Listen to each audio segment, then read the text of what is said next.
Melissa and Aaron here for True Stream Media. Hey everybody. Hey, so you've probably seen a lot of stories coming out lately about outgoing U.S. Homeland Security. Secretary Janet Napolitano has been warning of a major cyber event. Apparently she did an open letter to her successor in which she said, "Our country will, for example, at some point, face a major cyber event that will have a serious effect on our lives, our economy, and the everyday functioning of our society." So she didn't say if, she said we will face a major cyber event that's going to affect everything. And this actually goes back to a story that came out in Reuters back in January of this year, where she said a cyber 9/11 could happen imminently.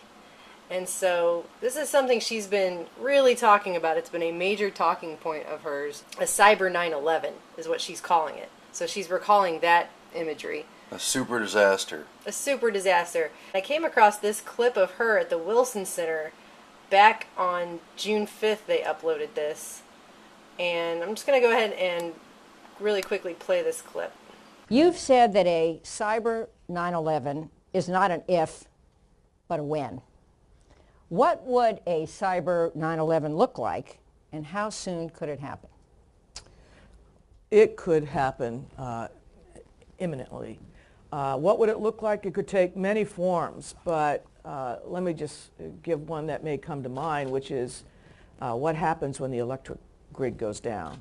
We saw that during Sandy, and you see how that impacts everything from the ability to heat homes, to the ability to pump gasoline, to the ability to have lighting at night, everything. So when we look at the nation's critical infrastructure and where it is vulnerable, one of the vulnerabilities is through the cyber and the networked cyber world that we live in. So there you have her talking about not just a cyber 9/11, but specifically a cyber 9/11 that's going to knock out our power grid.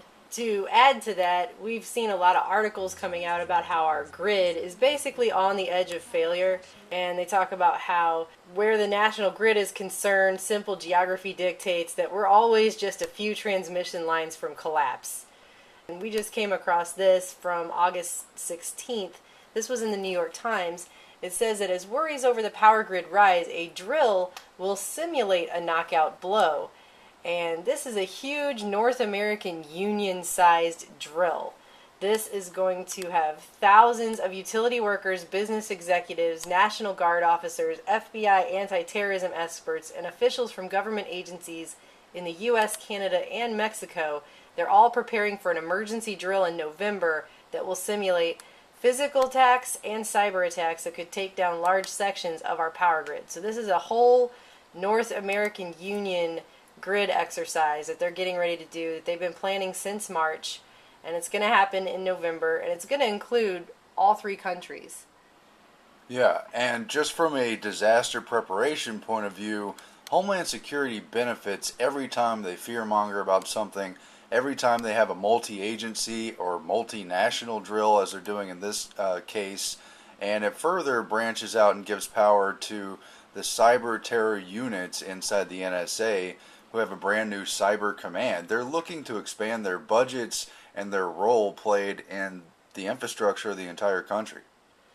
But the point is, they're using electricity and the grid as a new leverage point for control over society in several different respects. Yeah, every time they do one of these giant large-scale drills, nothing about it makes me feel any safer. Anyway, Nothing about Big Sis makes me feel any safer. No. I mean, it's upsetting enough that she's saying our country will face a major event that will have an effect on everything, including our lives, our economy, and the everyday functioning of society. Not if that happens, like we're preparing in the event that it might occur. She's saying when this happens. Like she just knows that it's going to happen. Just like she was warning about a threat back in the day during the sequester, and then Boston happened. Pretty interesting timing, right? And I know recently now that Twitter and New York Times were hacked, but I don't think that's the kind of hack she's talking about at all. She's talking about something that will completely demobilize the country. True. And just this thing with the Syrian Electronic Army, given all the lies we've seen over the chemical attacks in Syria, how are we supposed to credibly believe this is what took down Twitter? Did they even know what's going on? I don't know. Open question. Yeah. We'll talk to you guys later. Truth Stream Media.